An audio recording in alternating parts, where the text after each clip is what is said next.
Hello friends, today we are going to start the topic types of matrix. हमने पिछली class में matrix क्या होता है ये स्टडी किया और मैट्रिक्स में उसके ऑर्डर्स कैसे होते हैं और सिंपल मैट्रिक्स में रो और कॉलम किसे कहते हैं, ये सारी चीजें स्टडी की। आज हम लोग देखते हैं मैट्रिक्स कौन कौन से टाइप्स के होते हैं। तो जब हम लोग मैट्रिक्स के टाइप देखेंगे तो उनमें सबसे फर्स्ट जो हम लोग देखते हैं वो है column matrix.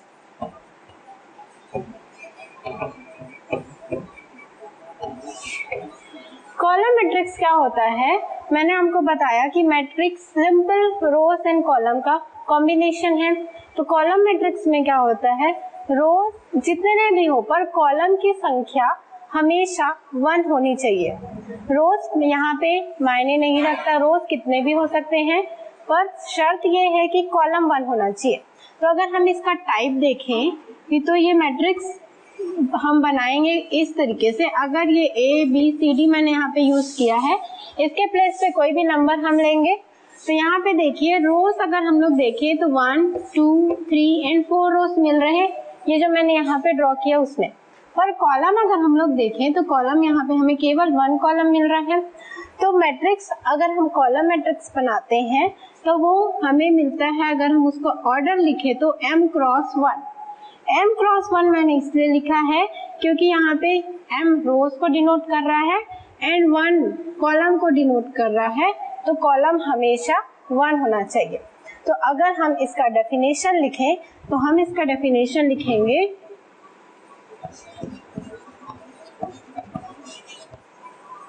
The type of matrix which has only 1 column. Matrix का ऐसा टाइप जिसमें केवल 1 कॉलम हो उसे हम कॉलम मैट्रिक्स कहते हैं। ठीक है, तो कॉलम मैट्रिक्स में केवल 1 कॉलम होंगे और यहाँ पे मैंने जो ABCD लिखा है उसके प्लेस पे कोई भी नंबर हो सकता है, कोई भी फंक्शन हो सकता है। और मैंने यहाँ पे रोज 4 लिए हैं, रोज आप चाहे जितने भी ले सकते हैं जैसा हमारा मैट्रिक्स का टाइप गिवन हो। सेकेंड टाइप हम लोग देखते हैं, तो सेकेंड टाइप हमें मिलता है रो मैट्रिक्स।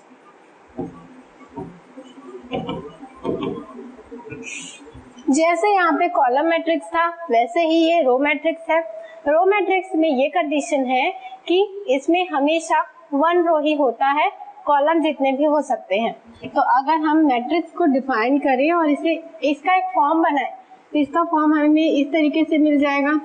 ये ABCDE नंबर्स को या फंक्शंस को डिनोट कर रहे हैं। तो यहाँ पे देखिए रोज केवल 1 ही मिल रहे हैं, एक ही रो है यहाँ पे और कॉलम यहाँ पे बहुत सारे कॉलम्स हैं। तो रो मैट्रिक्स में कॉलम को हमें ध्यान नहीं देना है, सिर्फ हमें रोज को देखना है कि रोज की संख्या 1 होनी चाहिए।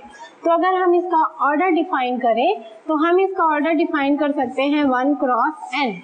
1 यहाँ पे रोज की संख्या को डिनोट कर रहा है और रो यहाँ पे 1 है और कॉलम n है, तो n की वैल्यू कितनी भी हो सकती है पर नेसेसरी कंडीशन है कि रोज की संख्या हमेशा 1 होनी चाहिए।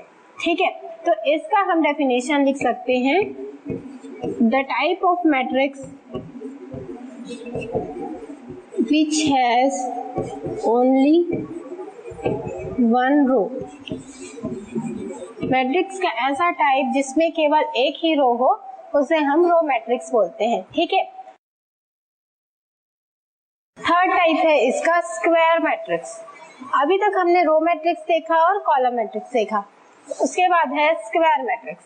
तो जब हम कोई भी मैट्रिक्स का फॉर्म बनाते हैं तो मैंने आपको मैट्रिक्स के लिए बताया था कि मैट्रिक्स में रोज और कॉलम की संख्या या तो इक्वल हो भी सकती है या इक्वल हो भी नहीं सकती।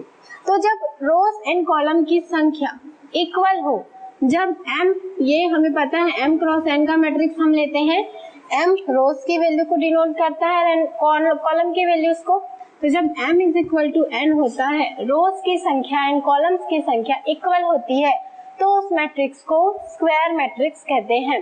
ठीक है, तो अगर हम बनाएं तो ये हम बना सकते हैं, ये हमें मिल रहा है 2 क्रॉस 2 का मैट्रिक्स।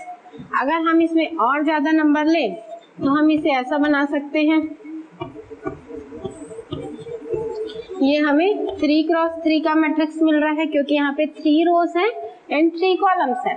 तो जब रोज की संख्या एंड कॉलम्स की संख्या इक्वल हो तो उस मैट्रिक्स को स्क्वायर मैट्रिक्स कहते हैं। तो इसका हम डेफिनेशन लिख सकते हैं, The type of matrix in which number of rows is equal to number of column is called square matrix। ठीक है, उसके बाद हम लोग देखते हैं फोर्थ टाइप। तो फोर्थ टाइप इसका हम लिखते हैं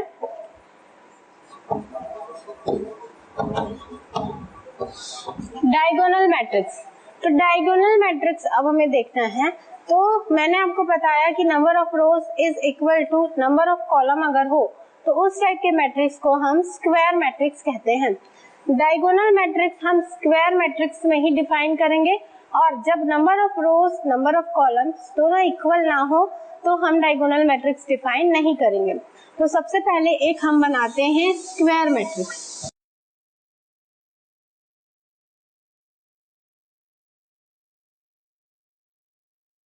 देखिए, ये एक 3 क्रॉस 3 का स्क्वायर मैट्रिक्स मैंने यहाँ पे ड्रॉ किया, जिसमें नंबर ऑफ रोज भी 3 है, नंबर ऑफ कॉलम्स भी 3 है। तो जब हम ये कोई भी स्क्वायर मैट्रिक्स है, इस स्क्वायर मैट्रिक्स में जब केवल डायगोनल के टर्म्स हो और बाकी जितने भी टर्म हैं वो 0 हो तो उस मैट्रिक्स को हम डायगोनल मैट्रिक्स कहते हैं। फॉर एग्जांपल, अगर हम इसी को डायगोनल मैट्रिक्स कहेंगे जब ये डायगोनल के टर्म्स ही होंगे और बाकी जितने भी प्लेसेस हैं उसके एलिमेंट की वैल्यू हमें 0 मिलेगी, इस मैट्रिक्स को डायगोनल मैट्रिक्स कहेंगे। अब इसके प्लेस पे हम कोई भी नंबर ले सकते हैं। सपोज हम लेते हैं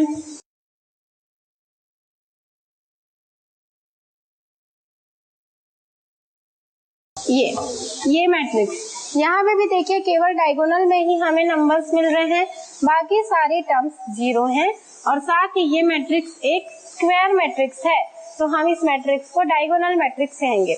अगर मैं ये वाला टर्म मिटा दूं यहाँ से और ये एक मैट्रिक्स मैं यहाँ पे डिफाइन करूं, तो इस मैट्रिक्स को हम डायगोनल मैट्रिक्स नहीं कहेंगे, क्योंकि ये मैट्रिक्स हमें 2 क्रॉस 3 टाइप का दिख रहा है, इसमें नंबर ऑफ रोज 2 है, नंबर ऑफ कॉलम 3 है।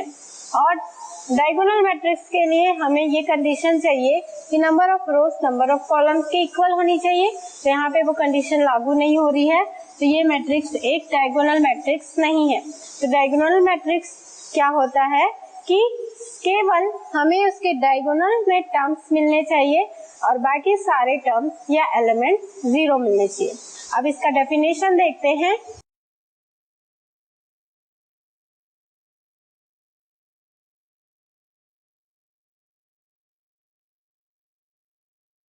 देखिए, a matrix is said to be diagonal matrix if all non diagonal element is 0। जितने भी नॉन डायगोनल एलिमेंट हैं जो इसके डायगोनल में बिलोंग नहीं करते हैं, सभी की वैल्यू 0 होनी चाहिए। ये मैंने दूसरे लैंग्वेज में लिखा। अब देखिए, इसे समझने का एक और तरीका है। अगर कोई भी मैट्रिक्स है यहाँ पे, तो हमने डिफाइन किया हुआ था कि ये मैट्रिक्स, इस मैट्रिक्स में रोज और कॉलम की संख्या इक्वल होनी चाहिए, तो हम इसे एक m क्रॉस m का मैट्रिक्स भी बोल सकते हैं, जिसमें नंबर ऑफ रोज m होंगे, नंबर ऑफ कॉलम m होंगे। अब जब हम यहाँ पे डिफाइन करते हैं रोज और कॉलम को, तो यहाँ पे हम इस मैट्रिक्स को इस फॉर्म में लिखते हैं और i j की प्लेस पे हम वैल्यू पुट करते जाते हैं। तो यहाँ पे जब हम वैल्यू पुट करेंगे तो यहाँ पे i की वैल्यू भी 1 है, j की भी वैल्यू 1 है। तो यहाँ पे i की वैल्यू 1 है क्योंकि रोज 1 है, और j की वैल्यू 2 हो जाएगी क्योंकि यहाँ पे कॉलम 2 है। फिर तो अगर हम इसका फॉर्म लिखते जाएं तो ये फॉर्म हमें ऐसा मिलेगा। अब ये थर्ड रो है इसलिए यहाँ पे ये मिलेगा।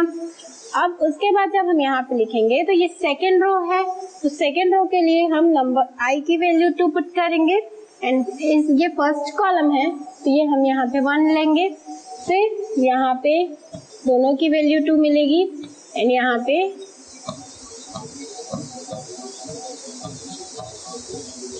ये वैल्यूज मिलेंगी हमें अगर हम इसे 3x3 का मैट्रिक्स माने तो।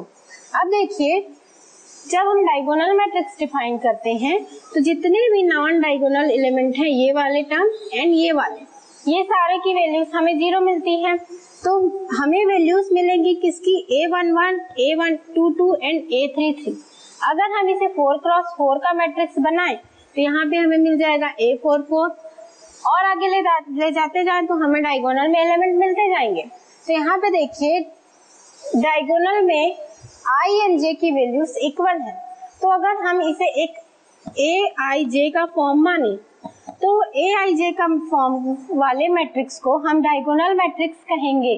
जब I is equal to J हो उसके प्लेस पे हमें एलिमेंट मिले, और जब I is not equal to J है उसके प्लेस पे एलिमेंट की वैल्यूज 0 मिल रही हैं। ये समझ में आया? ठीक है, यहाँ पे I नंबर ऑफ रोज को डिनोट कर रहा है और J नंबर ऑफ कॉलम्स को डिनोट कर रहा है। जब हम इनकी वैल्यूज पुट करते जाते हैं और उनके प्लेस पे हम देखेंगे तो जब I यहाँ पे देखिए I और J की वैल्यूज इक्वल है, यहाँ पे भी इक्वल है, यहाँ पे भी इक्वल है, और यहीं पे हमें एलिमेंट मिलना चाहिए। और यहाँ पे I J इक्वल नहीं है इन सारी टर्म्स में, यहाँ पे हमें वैल्यू 0 मिलनी चाहिए। जब ये कंडीशन होगी तब हम उस मैट्रिक्स को डायगोनल मैट्रिक्स कहेंगे, अदरवाइज हम नहीं कहेंगे। तो आपको डायगोनल मैट्रिक्स के लिए 2 कंडीशंस याद रखनी है। फर्स्ट कंडीशन ये कि उस मैट्रिक्स को स्क्वायर मैट्रिक्स होना चाहिए, स्क्वायर मतलब रोज और कॉलम दोनों इक्वल होने चाहिए।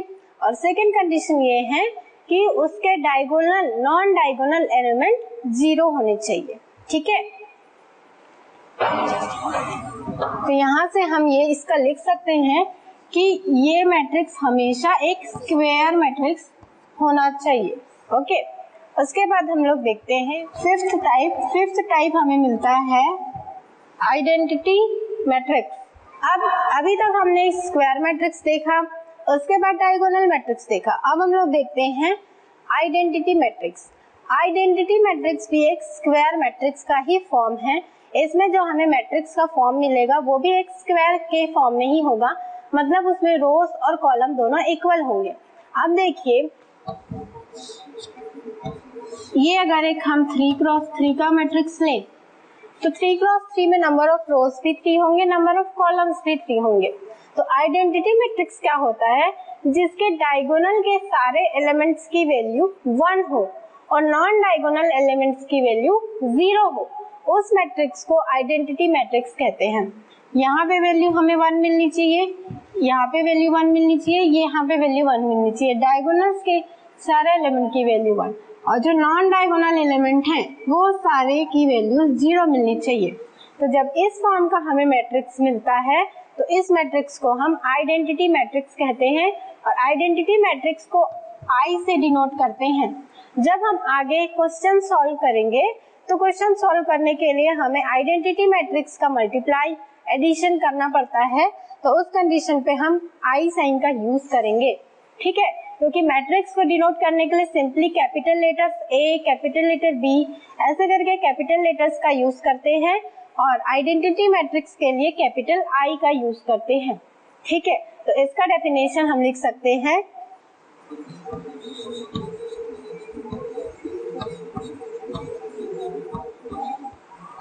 The type of matrix, actually हम इसे स्क्वायर मैट्रिक्स भी बोल सकते हैं क्योंकि ये भी एक स्क्वायर मैट्रिक्स का फॉर्म है, तो हम इसका डेफिनेशन हम लिख सकते हैं the type of square matrix in which all diagonal elements are 1 and non-diagonal element is 0। जिस मैट्रिक्स के सारे डायगोनल के एलिमेंट 1 हो और नॉन डायगोनल एलिमेंट 0 हो, उस मैट्रिक्स को हम आइडेंटिटी मैट्रिक्स कहते हैं। अगर हम इसे 2x2 का बनाएं जिसमें नंबर ऑफ रो 2 हो एंड नंबर ऑफ कॉलम 2 हो, तो ये हमें इस फॉर्म में मिल जाएगा। ये इसके डायगोनल के एलिमेंट हमें 1 मिल रहे हैं और नॉन डायगोनल की वैल्यू 0 मिल रही है।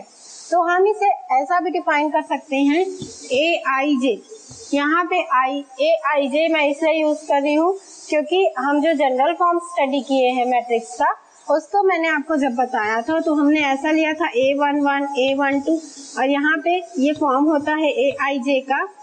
आई की प्लेस पे हम नंबर ऑफ रोज की वैल्यू पुट करते हैं एंड जे की प्लेस पे नंबर ऑफ कॉलम की वैल्यू पुट करते हैं। तो Aij अगर हम लिखें तो इसकी वैल्यू हमें 1 मिलेगी जब i इक्वल होगा j के, एंड इसकी वैल्यू हमें 0 मिलेगी जब i j के इक्वल नहीं होगा।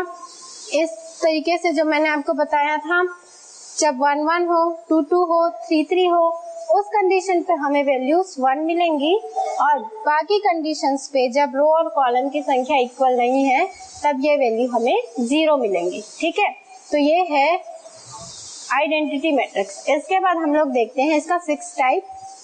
उसके नेक्स्ट टाइप है स्केलर मैट्रिक्स। स्केलर मैट्रिक्स एक स्क्वायर मैट्रिक्स है और एक डायगोनल मैट्रिक्स भी होता है। कहने का मतलब है कि जैसे डायगोनल मैट्रिक्स मैंने आपको बताया था कि जिसके नॉन डायगोनल एलिमेंट्स की वैल्यू हमें 0 मिलेंगी और केवल डायगोनल में ही हमें टर्म्स मिलेंगे।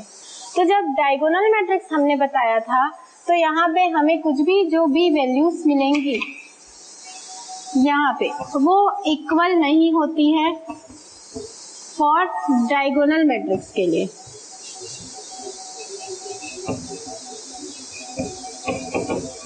ठीक है, जब जो भी डायगोनल पे हमें एलिमेंट मिल रहे हैं वो सारे इक्वल ना हो, अनइक्वल एलिमेंट्स हो, तो उस मैट्रिक्स के टाइप को हम डायगोनल मैट्रिक्स कहते हैं। और जब इन सभी एलिमेंट्स की वैल्यू 1 के इक्वल होती है तब हम इस मैट्रिक्स को आइडेंटिटी मैट्रिक्स कहते हैं। मैंने अभी आपको बताया। पर जब इन तीनों एलिमेंट्स की वैल्यू इक्वल हो बट ये 1 के इक्वल ना हो, कोई भी नंबर्स में इक्वल हो सकता है इनकी वैल्यू 2 हो, 3 हो, 4 हो, √3 हो, -1 हो सकता है, -1 हो, -2 हो, कुछ भी हो इन एलिमेंट्स की वैल्यू। तो इस टाइप के मैट्रिक्स को हम स्केलर मैट्रिक्स कहेंगे। ये तीनों मैट्रिक्स स्क्वायर मैट्रिक्स के ही टाइप हैं क्योंकि ये तीनों का फॉर्म हमें स्क्वायर मैट्रिक्स के फॉर्म की तरह मिलता है। तीनों में थोड़ा थोड़ा ही माइनर डिफरेंस है, याद रखिएगा।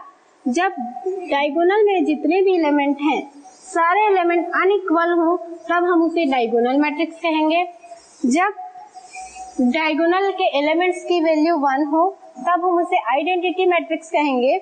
और जब डायगोनल में जितने भी एलिमेंट हैं वे सभी आपस में इक्वल हो पर 1 के इक्वल ना हो, कोई दूसरे नंबर के लिए इक्वल हो, कोई दूसरे फंक्शन के लिए इक्वल हो, तब हम उसे स्केलर मैट्रिक्स कहते हैं। ठीक है, तो ये तीनों में डिफरेंस है, ये याद रखिएगा। अब उसके बाद अगर हम इसका डेफिनेशन देखें तो हम लिख सकते हैं A diagonal matrix is said to be scalar matrix if all diagonal elements are equal। जब सारे डायगोनल एलिमेंट आपस में इक्वल हो तो उस मैट्रिक्स को हम स्केलर मैट्रिक्स कहते हैं। इसके बाद हम इसका नेक्स्ट टाइप देखते हैं। नेक्स्ट टाइप है इसका जीरो मैट्रिक्स। जीरो मैट्रिक्स को नल मैट्रिक्स भी कहते हैं। जीरो मैट्रिक्स क्या होता है कि जिसके सारे एलिमेंट्स की वैल्यू 0 हो।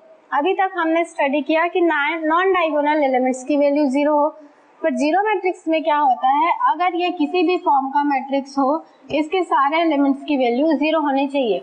और जीरो मैट्रिक्स के लिए ये कंडीशन अप्लाइड नहीं है कि ये मैट्रिक्स स्क्वायर मैट्रिक्स होना चाहिए। ये किसी भी टाइप का मैट्रिक्स हो सकता है।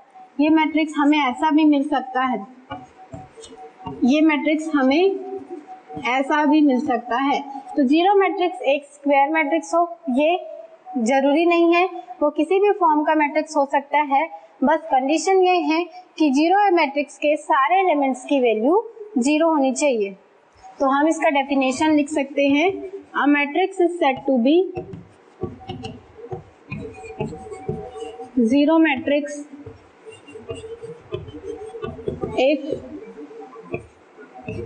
if its all element is 0। अगर किसी मैट्रिक्स के सभी एलिमेंट्स की वैल्यू 0 हो तो हम इसे 0 मैट्रिक्स कहते हैं। ठीक है, ये हो गए सारे टाइप्स। तो मैट्रिक्स के टाइप्स में हमने स्टडी किए कि मैट्रिक्स बहुत सारे टाइप्स के होते हैं। मैट्रिक्स कॉलम मैट्रिक्स होता है, रो मैट्रिक्स होता है, डायगोनल मैट्रिक्स होता है, स्क्वायर मैट्रिक्स होता है, scalar matrix, zero matrix and identity matrix. इतने मैट्रिक्स के टाइप्स की हमने स्टडी की। अब हम लोग देखते हैं कि कोई भी दो मैट्रिक्स अगर हम लें तो वो मैट्रिक्स इक्वल कब होते हैं एक दूसरे के। तो देखिए इक्वलिटी ऑफ मैट्रिक्स। तो कोई भी दो मैट्रिक्स गिवन हो, सपोज हमें एक मैट्रिक्स गिवन है A जिसकी वैल्यूज है ये, और दूसरा मैट्रिक्स गिवन है B जिसकी वैल्यूज है,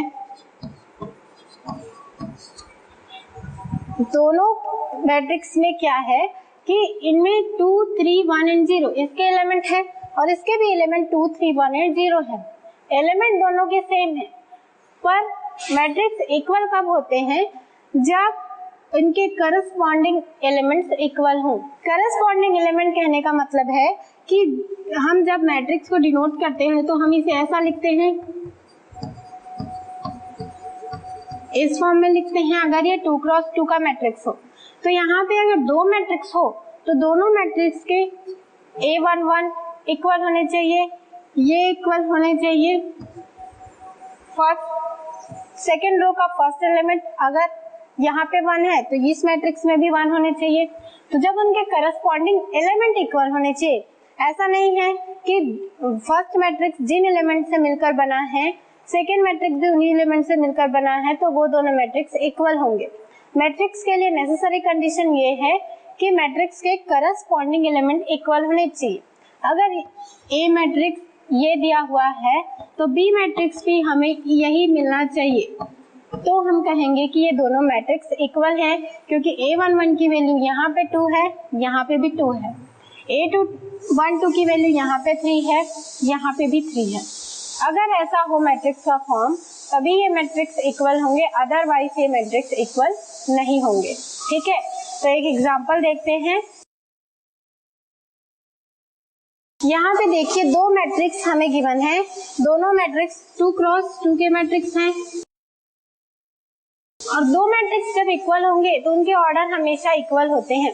यहाँ से याद रखिएगा, इक्वलिटी के लिए नेसेसरी कंडीशन है कि उनके दो मैट्रिक्स तभी इक्वल होंगे जब उनके ऑर्डर इक्वल हों। तो यहाँ पे देखिए दोनों मैट्रिक्स के ऑर्डर इक्वल हैं। अब ये मैट्रिक्स हमें गिवन है कि ये दोनों मैट्रिक्स पहले से इक्वल हैं और ये मैट्रिक्स जब इक्वल हैं तो हमें A, B, C and D की वैल्यू फाइंड करनी है। तो इनकी वैल्यूज फाइंड करने के लिए हम क्या करते हैं, हमें पता है कि ये मैट्रिक्स एक इक्वल मैट्रिक्स है, हमें यहाँ से गिवन है। तो ये मैट्रिक्स जब इक्वल है तो इनके करस्पॉन्डिंग एलिमेंट इक्वल होंगे।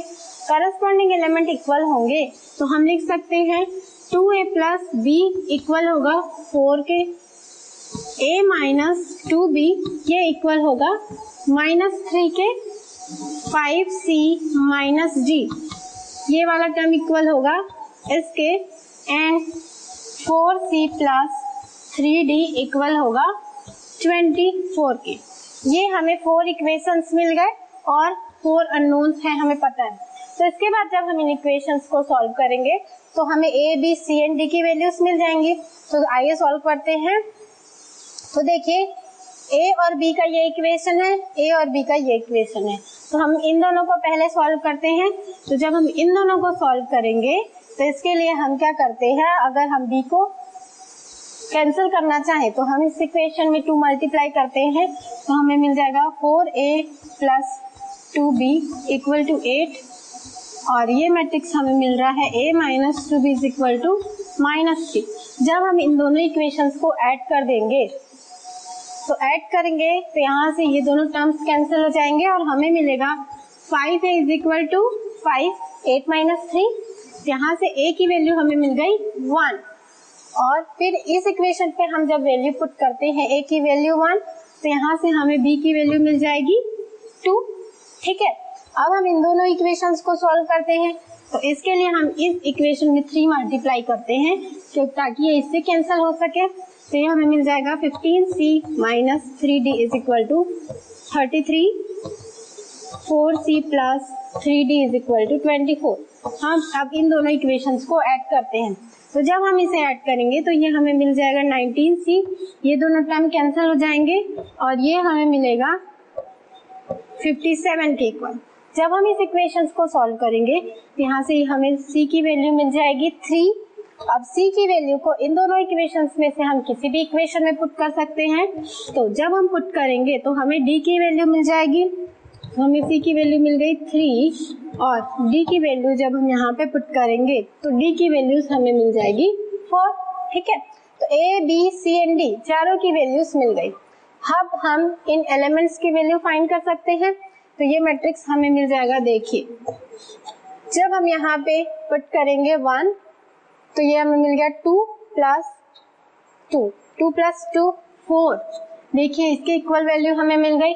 तो जब हम a, b, c and d की वैल्यू जो हमें 1, 2, 3, 4 मिली है, ये वैल्यूज हम यहाँ पे पुट करेंगे a, b, c and d के प्लेस पे, तो हमें यही मैट्रिक्स मिलेगा क्योंकि ये दोनों मैट्रिक्स इक्वल हैं। तो कोई भी मैट्रिक्स तभी इक्वल होंगे जब उनके करस्पॉन्डिंग एलिमेंट इक्वल हो और साथ ही वो मैट्रिक्स के ऑर्डर सेम हो। और अगर कोई मैट्रिक्स हमें पहले से गिवन है इक्वल तो हम उसके करस्पॉन्डिंग एलिमेंट्स को इक्वल करके उनकी वैल्यूज फाइंड कर सकते हैं।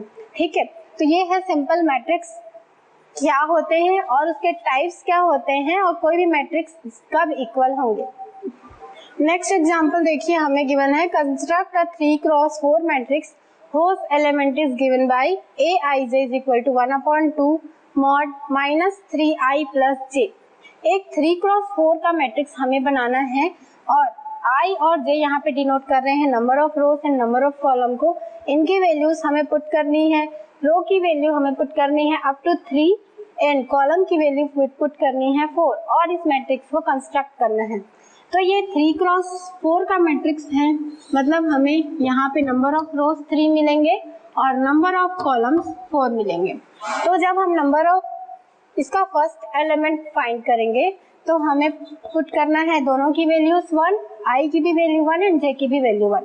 जब हम दोनों की वैल्यू 1 पुट करेंगे तो यहाँ से हमें मिल जाएगा -3 plus 1, -3 plus 1 is equal to -2 और यहाँ से मॉड है तो उसकी वैल्यू हमें +2 मिल जाएगी।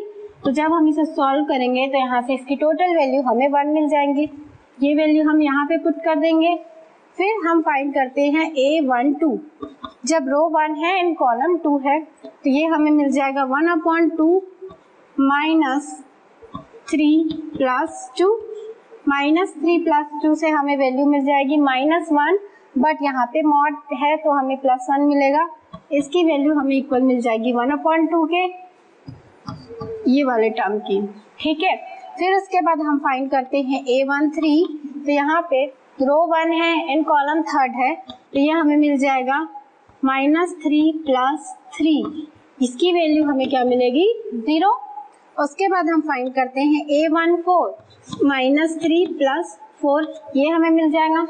अब यहाँ पे देखिए इसको जब हम सॉल्व करेंगे तो इसकी भी वैल्यू हमें 1/2 के इक्वल मिलेंगी, तो ये वैल्यूज भी हम पुट कर देते हैं। ऐसे ही हम i और j की वैल्यूज पुट करेंगे। i की वैल्यूज हमें 3 तक पुट करनी है और j की वैल्यूज 4 तक पुट करनी है और उसके बाद जब हम इसको सॉल्व करते जाएंगे तो हमें इसके सारे एलिमेंट्स की वैल्यू मिलती जाएगी। तो जब हम यहाँ पे i की वैल्यू 2 पुट करेंगे और j की वैल्यू 1 तो ये हमें मिल जाएगा 5/2। यहाँ पे जब हम पुट करेंगे दोनों की वैल्यूज 2 तो ये हमें मिल जाएगा 2।